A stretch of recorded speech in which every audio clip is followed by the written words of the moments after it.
Hey, Grace family, blessings and favor. Let me declare this right off the bat, that no weapon formed against you shall prosper, and every tongue that rises against you in judgment, you shall condemn it. This is the heritage of the servants of the Lord, and his righteousness is of me, says the Lord.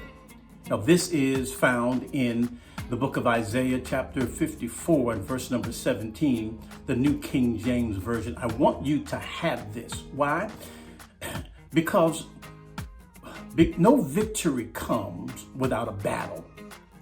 And I know the devil's going to try to fight you tooth and nail to try to stop you from winning.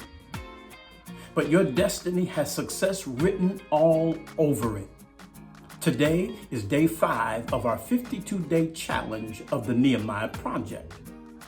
Be encouraged as you go forth with the objectives set out for today.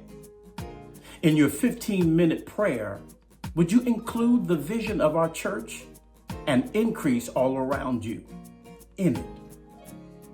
May you be strengthened, enlightened, fortified on your journey.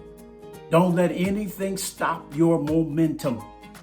If you need more details on the 52-day challenge, you can request it by email at contact@mygwcc.org. Again, that's contact@mygwcc.org. And we'll get it right over to you as soon as possible. Listen, have an outstanding day. Keep your focus, be intentional, and watch God work. God bless you, and may grace be unto you.